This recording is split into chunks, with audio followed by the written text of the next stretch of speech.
జనబేరి news కి స్వాగతం. Bulletin లో ముందుగా హెడ్లైన్స్.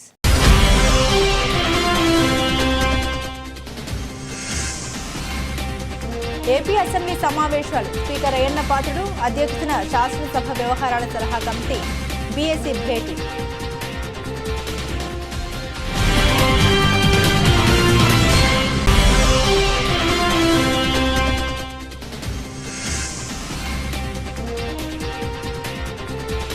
ప్రభుత్వ మెడికల్ కాలేజీల ప్రైవేటీకరణ నిరసిస్తూ గురువారం ధర్నా చౌక్లో జై భీమ్రావ్ భారత్ పార్టీ ఆధ్వర్యంలో మహా ధర్నా.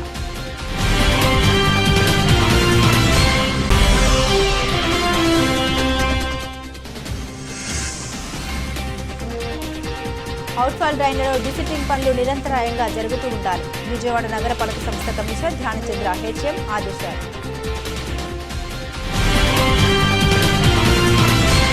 రైతులకు యూరియా సరఫరాతో పాటు వ్యవసాయ ఉత్పత్తులపై సభలో చర్చించాలని తమ ప్రభుత్వం నిర్ణయించిందని ఆంధ్రప్రదేశ్ వ్యవసాయ శాఖ మంత్రి కె అచ్చెన్నాయుడు స్పష్టం చేశారు. గురువారం ఏపీ శాసన మండలిలో మంత్రి అచ్చెన్నాయుడు ఈ అంశంపై చర్చించేందుకు సిద్ధం కాగా వైసీపీ ఎమ్మెల్సీలు రైతులకు యూరియా అందడం లేదంటూ ప్రభుత్వంపై విమర్శలు గుప్పించారు. ఈ నేపథ్యంలోనే మంత్రి అచ్చెన్నాయుడు మాట్లాడేందుకు ప్రయత్నించారు. ఆయన మాటలకు వైసీపీ ఎమ్మెల్సీలు అడ్డు తగిలారు. ఈ సందర్భంగా మంత్రి అచ్చెన్నాయుడు మాట్లాడారు. ఈ సమస్యలపై ఎప్పుడు కావాలంటే అప్పుడు చర్చించేందుకు తమ ప్రభుత్వం సిద్ధంగా ఉందని శాసన మండలి చైర్మన్ కు మంత్రి అచ్చెన్నాయుడు స్పష్టం చేశారు. మన రాష్ట్రమే కాదు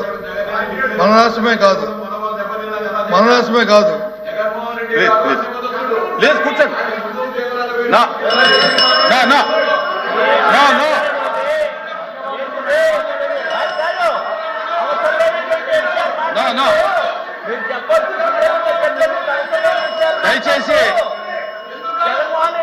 నంబర్ మాట్లాడినటువంటి ఏది కూడా రికార్డుకు పోదు. 11 మంది ఇక్కడ 6 అక్కడ 5 చనిపోయిన నేపథ్యంలో ఎవరు బాధ్యత వహిస్తారు? మరి మంత్రి గారు చెప్పారు కదా నేను బాధ్యత వహిస్తున్నానని.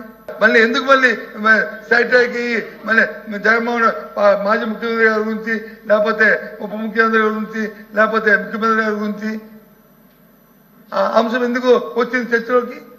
బాధ్యత లేకుండా ఈ విధంగా మాట్లాడడం సమంజసమా? చాలా దురదృష్టం అధ్యక్ష. ఈ చర్చ ఈ అవసరం జరగడం ఈ ప్రజల మనోభావాలకు సంబంధించిన అంశం పూర్తిగా కూడా మేము దాన్ని ఖండిస్తున్నాం. మంత్రి గారు మాట్లాడే ప్రతి అంశాన్ని కూడా ఈ నేపథ్యంలో దీన్ని పూర్తిగా ప్రభుత్వం బాధ్యత వహించాలి, మంత్రి గారు బాధ్యత వహించాలి. మరి మంత్రి గారు మాట్లాడిన బాధ్యత వహించాలని మేము డిమాండ్ చేస్తున్నాం, మా నిరసన తెలియజేస్తున్నాం. ఇటువంటి ఈ జరుగుతున్న ఈ పరిణామాల్లో మీ బాధ్యత కాకూడదని, ప్రజల మనోభావాలు దెబ్బతినకూడదని ఆ దేవదేవుడి మీద అలాగే సంవత్సరంలో అప్పన్న దేవదేవుడి మీద మాకు మా తాలూకా కరుణా కటాక్షాలు ఎప్పుడు ఈ రాష్ట్ర ప్రజలకు ఉండాలని, ఇలాంటి దుష్ట సాంప్రదాయాలు ఇలాంటి పరిస్థితులు జరగకూడదని చెప్పని మేము ఈ సభ నుంచి వాకౌట్ చేస్తున్నాం అధ్యక్ష. నమస్కారం అధ్యక్ష. నమస్కారం అధ్యక్ష. ఏపీ అసెంబ్లీ సమావేశాలు ఈ నెల 30 వరకు జరగనున్నాయి. 10 రోజుల పాటు అసెంబ్లీ సమావేశాలు నిర్వహించాలని బీఎస్సీ నిర్ణయించింది. ఈ రోజు గురువారం స్పీకర్ అయ్యన్న పాత్రుడు అధ్యక్షతన శాసనసభ వ్యవహారాల సలహా కమిటీ భేటీ అయింది. ఈ క్రమంలోనే అసెంబ్లీ సమావేశాల నిర్వహణపై నిర్ణయం తీసుకున్నారు.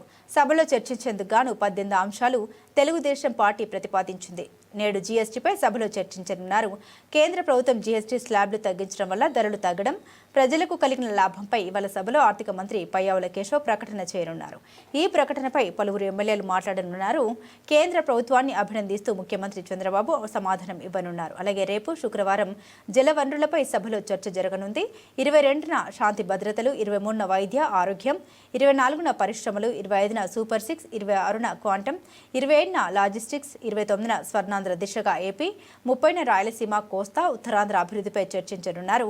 20, 21, 28వ తేదీలో అసెంబ్లీకి సెలవుగా నిర్ణయించారు. ప్రతిరోజు ఉదయం 10 గంటల నుండి సాయంత్రం 5 గంటల వరకు సభ జరపాలని బీఎస్సీలో నిర్ణయం తీసుకున్నారు. ప్రశ్నోత్తరాలతో పాటుగా శూన్య గంటలోనూ సభలు మంత్రులు ఉండాలని సీఎం స్పష్టం చేశారు. ఆంధ్రప్రదేశ్ వర్షాకాల అసెంబ్లీ సమావేశాలు వాడివేడిగా కొనసాగుతున్నాయి. ఈ నేపథ్యంలోనే మంత్రులు, అధికారులపై స్పీకర్ అయ్యన్న పాత్రుడు తీవ్ర అసహనాన్ని వ్యక్తం చేశారు. 0 అవర్లో ఎమ్మెల్యేలు మాట్లాడితే అధికారులు, మంత్రులు ఎవరు నోట్ చేసుకోకపోవడం ఏమిటని ఆయన నిలదీశారు. మరోవైపు 0 అవర్లో లేవనెత్తిన అంశాలపై తప్పనిసరిగా తమకు సమాధానం రావాలని ఎమ్మెల్యే బుచ్చయ్య చౌదరి డిమాండ్ చేశారు. దీంతో కాసేపు అసెంబ్లీ వాతావరణం హీటెక్కింది. ఈ మేరకు మంత్రులు అధికారులు తాము అడిగిన ప్రశ్నలకు సమాధానమిచ్చే విధంగా స్పీకర్ ఆదేశించాలని ఎమ్మెల్యే బుచ్చయ్య పట్టుబట్టారు. దీనిపై వెంటనే స్పందించిన స్పీకర్ మంత్రులు వెంటనే సమాధానం చెప్పాలని ఆదేశాలు ఇచ్చారు. సభలోనే ఉన్న మంత్రి నాదెండ్ల మనోహర్ జోక్యం చేసుకుని కాసేపు సమయం ఇస్తే తాము నోట్ చేసుకుని సమాధానం చెబుతామని సభకు హామీ ఇచ్చారు. దీంతో ఎమ్మెల్యేలు శాంతించారు. అందరికీ నమస్కారం అండి. 16వ శాసనసభ 4వ సమావేశాలు ఆరంభమవుతున్నాయి. ఈవేళ తొలి రోజు సమావేశానికి విచ్చేసినటువంటి సభ్యులందరికీ, గౌరవ సభ్యులందరికీ కూడా స్వాగతం, సుస్వాగతం. ఆటో కార్మికుల సమస్యల్ని ప్రభుత్వ whip central MLA bonda Uma అసెంబ్లీలో ప్రస్తావించారు. బోండా ఉమా గారు, ఎమ్మెల్యే గారు.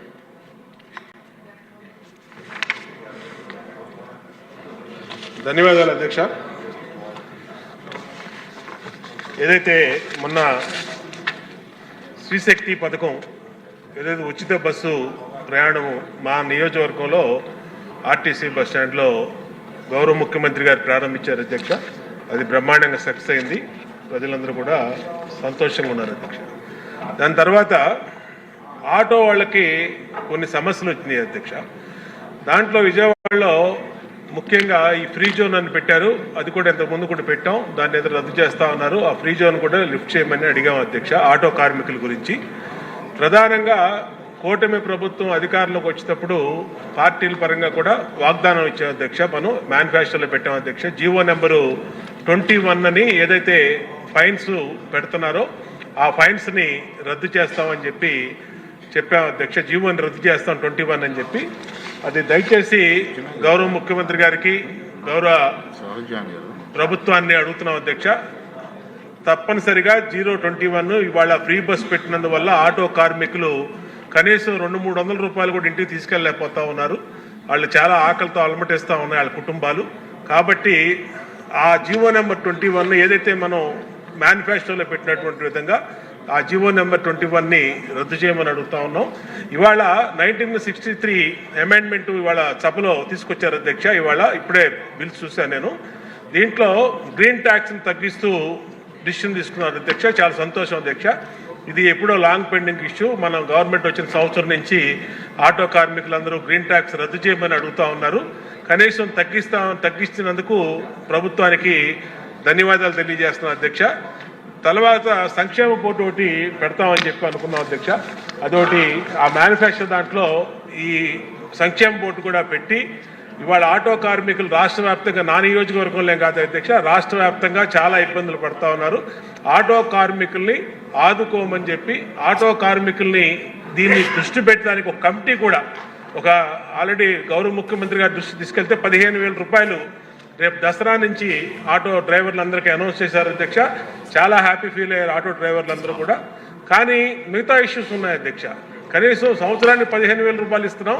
కనీసం ఇప్పుడు రోజుకి 200-300 రూపాయలు కూడా ఈ శ్రీశక్తి ఫ్రీ బస్సు మహిళలకి పెట్టినందువల్ల వాళ్ళకి రావట్లేదు. కాబట్టి వాళ్ళ దగ్గర నుంచి అన్ని ఎమ్మెల్యేలకి, మొన్న అయితే వైజాగ్లో ఎమ్మెల్యేలు ఇంటి ముందు ధర్నాలు కూడా చేశారు అధ్యక్ష. ఆటోలు పెట్టుకొని ఇక్కడే ఉన్నారు. గంటా శ్రీనివాసరావు వాళ్ళు కూడా ధర్నా చేశారు అధ్యక్ష. కాబట్టి మాకు చాలా ఒత్తిడి ఉంది. ఇది అందరు ఎమ్మెల్యేల ఇష్యూ అధ్యక్ష. కాబట్టి ప్రభుత్వాన్ని మీ ద్వారా రిక్వెస్ట్ చేసేది ఏంటంటే వెంటనే దీని మీద ఒక గ్రూప్ ఆఫ్ మినిస్టర్స్ కమిటీ వేసి దీన్ని ఏదో ఒకటి auto workers, auto drivers, auto వాళ్ళ సమస్యల్ని తీర్చమని. ఇది చాలా తక్కువ బడ్జెట్తో కూడుకున్నటువంటి అంశం అధ్యక్ష. ఈ ఇన్కమ్తో మనకు వచ్చినటువంటి ఇబ్బంది లేదు. అలాగే ఈ ఫైన్లు అధ్యక్ష, వన్ టైం సెటిల్మెంటు ఇతర రాష్ట్రాల్లో అమలు చేశారు అధ్యక్ష. అంటే గతంలో ఒక్కొక్క ఆటో మీద 10,000, 20,000 ఉంటే దాంట్లో 20% కడితే ఆ ఆటో ఫైన్లు కానీ, స్కూటర్ ఫైన్లు కానీ, మోటార్ సైకిల్ ఫైన్లు కానీ, కార్ల మీద ఫైన్లు కానీ, ట్రాఫిక్ వైలెన్స్లు సెటిల్ చేసుకునే ఓటీఎస్ స్కీమ్ ఇచ్చారు అధ్యక్ష. ప్రభుత్వాన్ని నేను రిక్వెస్ట్ చేసేది ఏంటంటే ఆ ఓటీఎస్ స్కీమ్ కూడా మన రాష్ట్రంలో పెట్టి ఈ ఫైన్లన్నీ కూడా ఒక 10%కి లిమిట్ చేసి దాన్ని అంతా ఉన్నటువంటి ఆటోల మీద, ట్యాక్సీల మీద, మోటార్ సైకిల్, 2 వీలర్స్ మీద ఉన్న ఫైన్లన్నింటినీ క్లోజ్ చేయమని అడుగుతున్నాం అధ్యక్ష.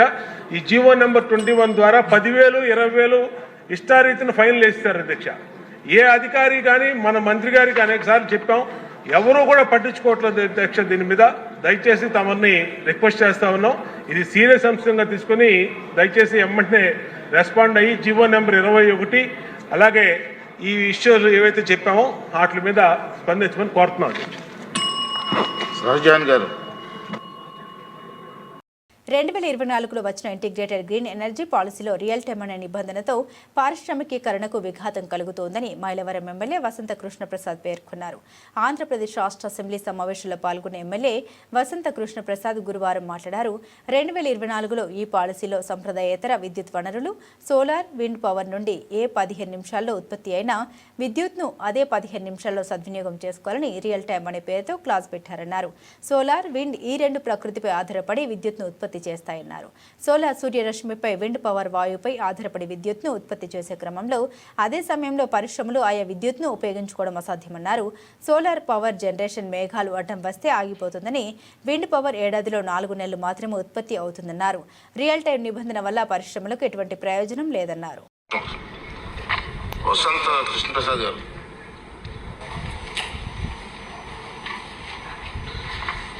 ధన్యవాదాలు అధ్యక్ష.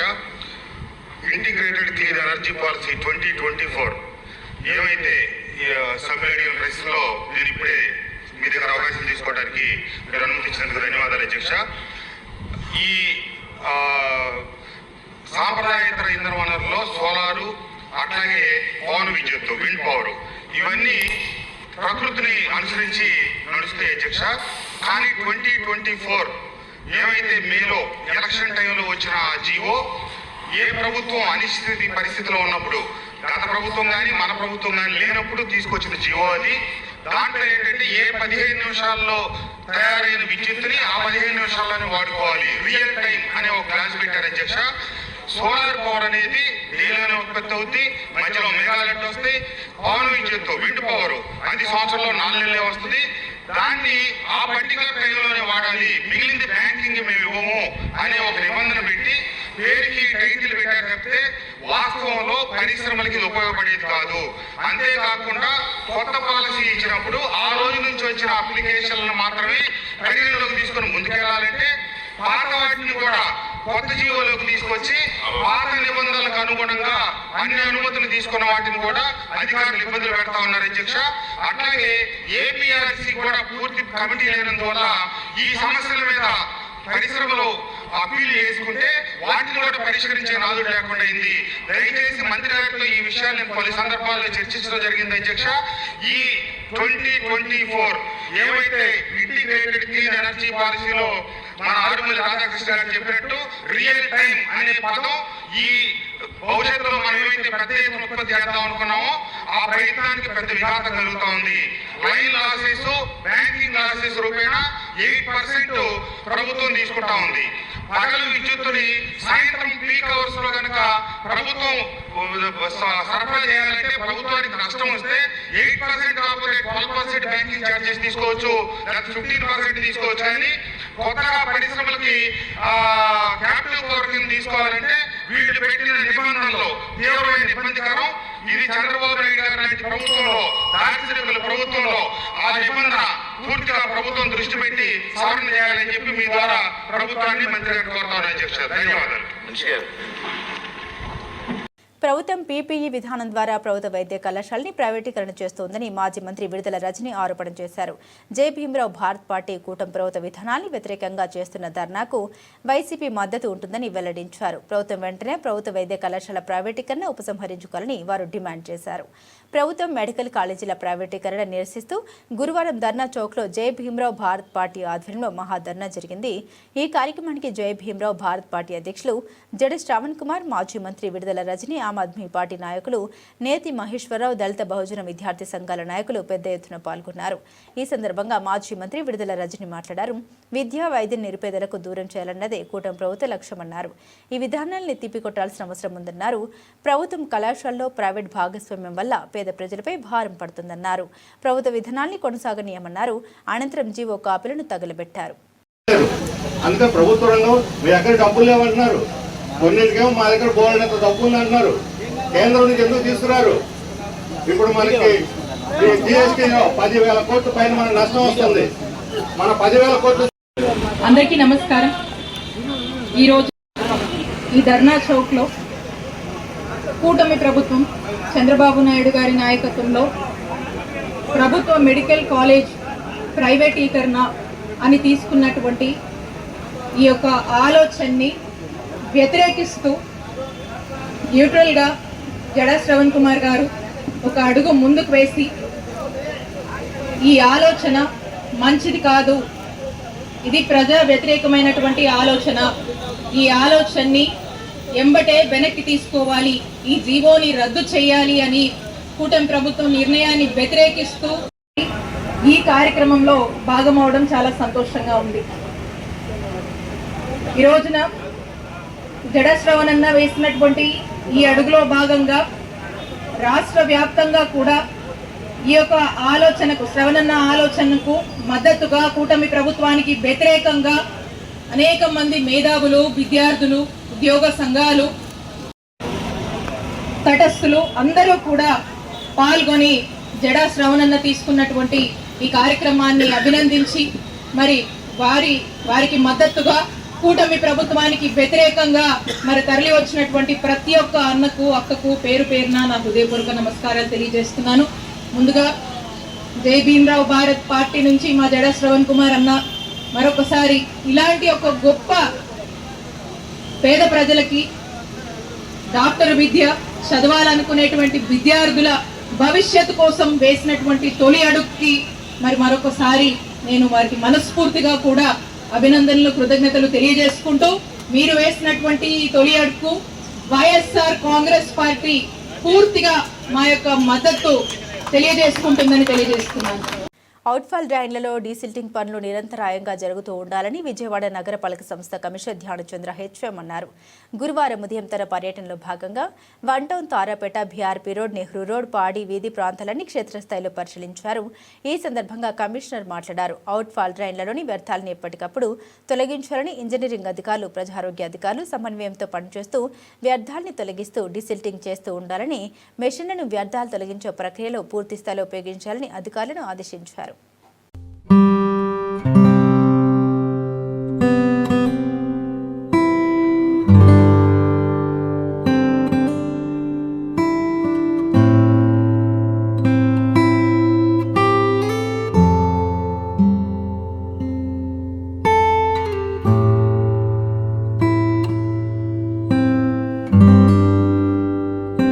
దసరా ఉత్సవాల సందర్భంగా గుల్లపూడిలో ఎగ్జిబిషన్ ఏర్పాటు చేస్తూ ఉన్నామని, ఈ ఎగ్జిబిషన్లో విద్యార్థుల కోసం ఎడ్యుకేషన్ పెవిలియన్ ఏర్పాటు చేస్తున్నామని విజయవాడ ఉత్సవ కమిటీ సభ్యులు, ఎడ్యుకేషన్ కమిటీ సభ్యులు తెలిపారు. ఏ దేశంలో ఎలాంటి కోర్సులు అందిస్తున్నారనే సమాచారం విద్యార్థులకు ఉపయోగపడే విధంగా ఎడ్యుకేషన్ పెవిలియన్ ఏర్పాటు చేస్తున్నామని తెలిపారు. పేద, మధ్యతరగతి విద్యార్థులకు గాను ఉపయోగపడే విధంగా ఈ ఎక్స్పో ఉంటుందని, విజయవాడ ఉత్సవ కార్యక్రమానికి విజయవాడ చుట్టుపక్కల ఉన్న ఇంజనీరింగ్ కాలేజీలకు ఆహ్వానం పలుకుతున్నామని తెలిపారు. విజయవాడ ఉత్సవ్ గుల్లపూడి ఎక్స్పోలో ఎడ్యుకేషన్ పెవిలియన్ ఏర్పాటుపై విజయవాడ ఉత్సవ కమిటీ సభ్యులు, ఎడ్యుకేషన్ కమిటీ సభ్యులతో మీడియాతో మాట్లాడారు. విజయవాడలో గత 12 ఏళ్లుగా ఎగ్జిబిషన్ నిర్వహించడం లేదన్నారు. దసరా ఉత్సవాల సందర్భంగా గుల్లపూడిలో ఎగ్జిబిషన్ ఏర్పాటు చేస్తున్నామని, ఈ ఎగ్జిబిషన్లో విద్యార్థుల కోసం ఎడ్యుకేషన్ పెవిలియన్ ఏర్పాటు చేస్తున్నామని తెలిపారు. ఏ దేశంలో ఎలాంటి కోర్సులు అందిస్తున్నారనే సమాచారం విద్యార్థులకు ఉపయోగపడే విధంగా ఎడ్యుకేషన్ పెవిలియన్ ఏర్పాటు చేస్తున్నామని తెలిపారు. ఎడ్యుకేషన్ పెవిలియన్లో ఎడ్యుకేషన్ స్టాల్స్ ఉంటాయన్నారు. ఈ ఎడ్యుకేషన్ పెవిలియన్కి ముఖ్య అతిథిగా ఆంధ్ర, తెలంగాణ రాష్ట్రాల UK deputy high commissioner Gareth Wyn Owen రానున్నారని తెలిపారు. ఎడ్యుకేషన్ పెవిలియన్లో దేశ విదేశాలకు చెందిన ప్రముఖ యూనివర్సిటీలు పాల్గొంటాయన్నారు. ఈ సమావేశంలో విజయవాడ ఉత్సవ కమిటీ సభ్యులు అనిల్ సుంఖర, అరసవెల్లి అరవింద్ తరపున ఎక్సెల్ డైరెక్టర్ గొల్ల శేఖర్, ఎడ్యుకేషన్ కమిటీ సభ్యులు AO SK PVV high school committee doctor V Narayanarao, KBN college secretary and correspondent doctor Srinivas పాల్గొన్నారు. అందరికీ నమస్కారం అండి. నేను అనిల్ సుంకర.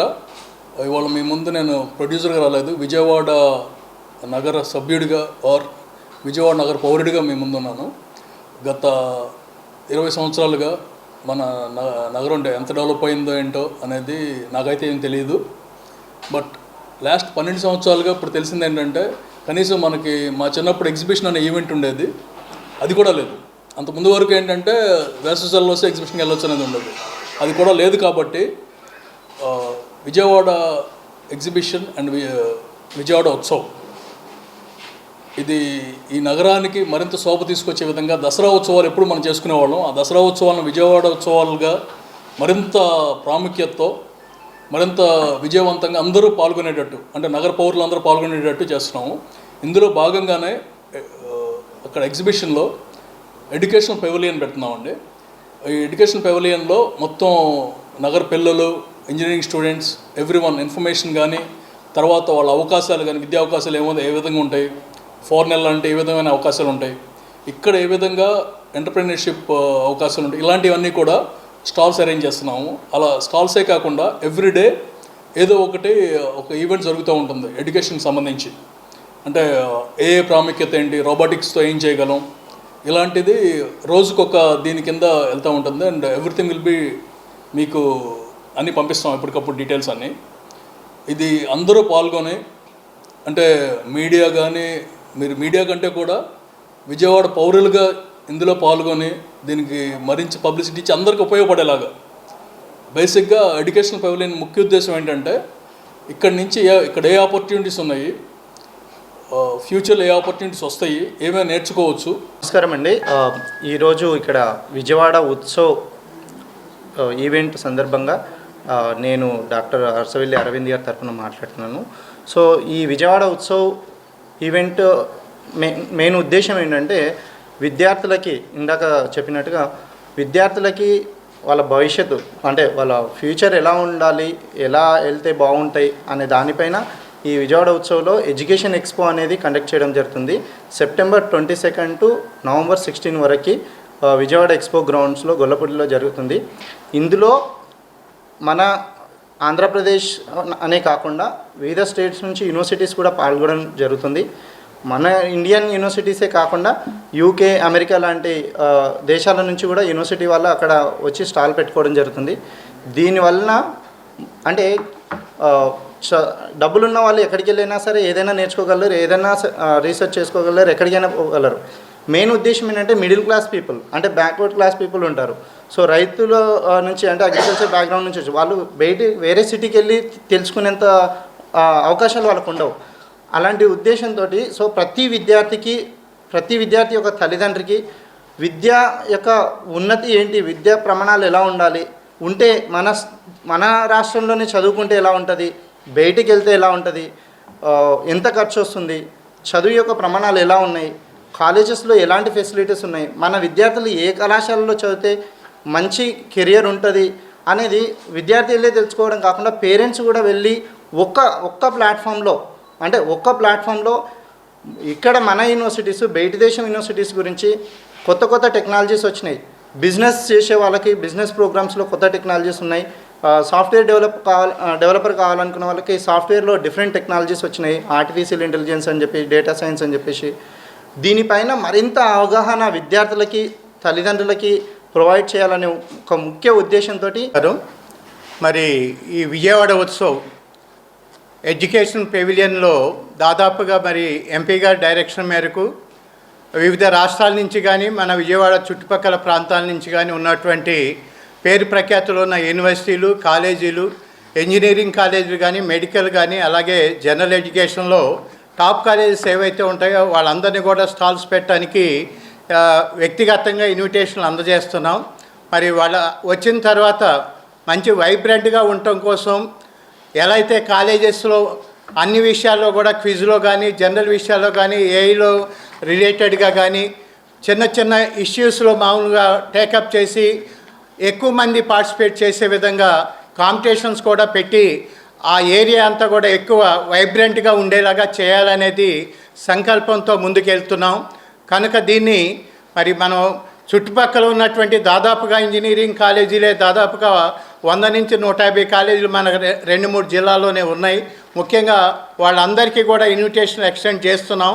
కనుక ఇదే ఆహ్వానంగా భావించి మరి అందరూ కూడా మరి ఆంధ్ర రాష్ట్రంలో కానీ, తెలంగాణలో కానీ, చుట్టుపక్కల ప్రాంతాల్లో ఉన్నటువంటి ఇంజనీరింగ్ కాలేజీలు, అలాగే జనరల్ ఎడ్యుకేషన్ కాలేజీలు కానీ, మెడికల్ కాలేజీలు కానీ ఎవరైనా సరే విద్యార్థులు అందరూ కూడా మరి రకరకాల కాంపిటీషన్లు అన్నీ కూడా మేము డే వైజ్ కూడా అందరికీ కూడా ఒక కామన్ గ్రూప్ అనేది ఒకటి ఏర్పాటు చేసి ఇన్ఫామ్ చేయటం జరుగుతుంది.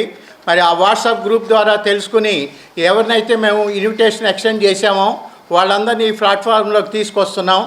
వాళ్ళందరూ కూడా మరి వాళ్ళలో ఉన్నటువంటి ప్రతిభ, విద్యార్థులు ఉన్న ప్రతిభ వివిధ రంగాల్లో, ముఖ్యంగా ఆర్టిఫిషియల్ ఇంటెలిజెన్స్లో కానీ, మరి మెకానికల్ సైడ్గా ఉన్నటువంటి దానిలో కానీ అన్ని విషయాల్లో కూడా లేటెస్ట్ టెక్నాలజీస్ ఏవైతే ఉన్నాయో అందులో క్విజ్లో కానీ అన్ని విషయాల్లో కూడా వాళ్ళ టాలెంట్ని ఎగ్జిబిట్ చేసి మరి వాళ్ళ ఉన్నటువంటి స్కిల్స్ అన్నీ కూడా ఎగ్జిబిట్ చేయడానికి మంచి వేదికగా కూడా దీన్ని తీసుకురావాలనే ఆలోచనతో ముందుకెళ్తున్నాం కనుక మరి అన్ని విద్యా సంస్థల యాజమాన్యాలు మరీ ముఖ్యంగా ప్రిన్సిపల్స్ కానీ అడ్మినిస్ట్రేటర్స్ కానీ అక్కడ ఉన్నటువంటి కల్చరల్ వింగ్ అలాగే ఆంధ్రప్రదేశ్ ప్రభుత్వం 3 ఏళ్ల కాలానికి ప్రకటించిన కొత్త బార్ పాలసీలో భాగంగా ఎన్టీఆర్ జిల్లాలో సాధారణ కేటగిరీ విభాగంలో 130 బార్లు, గీత కులాల వారికి ప్రత్యేకంగా 10 బార్లు కేటాయించడం జరిగింది.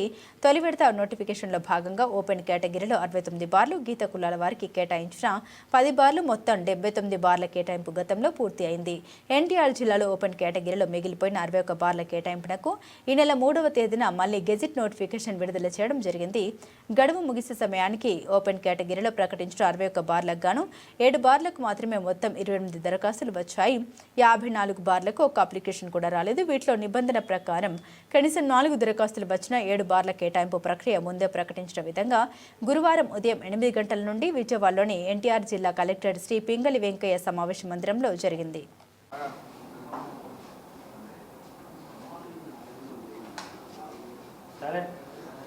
ఎన్టీఆర్ జిల్లాకి నూతన బార్ పాలసీలు విధానంలో భాగంగా 130 జనరల్ బార్లను 10 రిజర్వ్డ్ బార్లు గీత కులాల వరకు కేటాయించడం జరిగింది.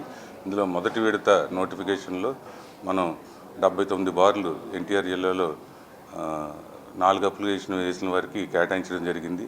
మిగిలిన 61 జనరల్ బార్లకి మనం రెండో విడత నోటిఫికేషన్ ఇవ్వగా ఈరోజు వాటికి 7 అప్లికేషన్స్ 7 బార్లకు గాను 4 అప్లికేషన్స్ వచ్చాయి. ఆ 4 అప్లికేషన్లు వచ్చిన 7 బార్లకు కలెక్టర్ గారి ద్వారా లాటరీ తీసి ట్రాన్స్పరెంట్గా వీడియోగ్రఫీ చేస్తూ ఆ ప్రాసెస్ని కంప్లీట్ చేసి 7గురికి ఈ బార్లను కేటాయించడం జరిగింది. ఇదండి మొత్తం 6 షాపులకు గాను ఒకళ్ళే 4 అప్లికేషన్స్ ఫైల్ చేశారు. ఒక బారుకు గాను నందిగామకు చెందిన ఒక బారుకు గాను 4 వ్యక్తులు విడివిడిగా అప్లికేషన్స్ దాఖలు చేశారు. ఆ ఒక్క బారుకు గాను లాటరీ తీసి కేటాయించడం జరిగింది. మిగిలిన 6 బార్లు వేరెవరు అప్లికేషన్లు వేయనందున 4 అప్లికేషన్లు ఒకళ్ళే వేసినందున వారికి కేటాయించడం జరిగింది. వాళ్ళు ఇవాళ నుంచి వాళ్ళు మాకు RET అని రిటైల్ ఎక్సైజ్ ట్యాక్స్ కట్టాల్సి ఉంది. ఒక ఇన్స్టాల్మెంట్ అది ఈవేళ కట్టి వేస్తున్న వెంటనే వాళ్ళకి ప్రొవిజనల్ లైసెన్స్ ఇవ్వడం జరుగుతుంది. వాళ్ళు ఆ ప్రొసీజర్స్ కంప్లీట్ చేసిన వెంటనే వాళ్ళకి ఈరోజే వాళ్ళకి ప్రొవిజనల్ లైసెన్స్ ఇవ్వడం జరుగుతుంది. ఈ రోజు నుంచి వాళ్ళు బిజినెస్ ప్రారంభించుకోవచ్చు. Okay, thank you. బులెటిన్ ముగించే ముందు హెడ్లైన్స్ మరోసారి.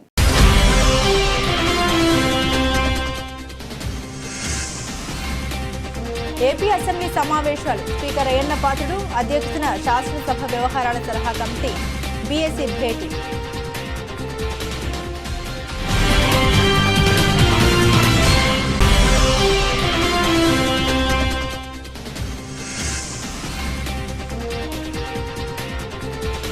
ప్రభుత్వ మెడికల్ కాలేజీల ప్రైవేటీకరణ నిరసిస్తూ గురువారం ధర్నా చౌక్లో జై భీమ్రావ్ భారత్ పార్టీ ఆధ్వర్యంలో మహాధర్నా.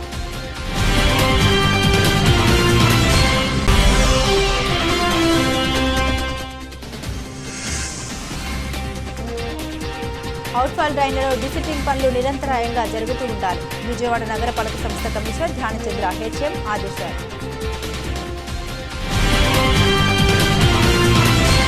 ఇవి బులెటిన్లోని విశేషాలు. తిరిగి మరో బులెటిన్తో మళ్ళీ కలుసుకుందాం. అంతవరకు సెలవు. నమస్కారం.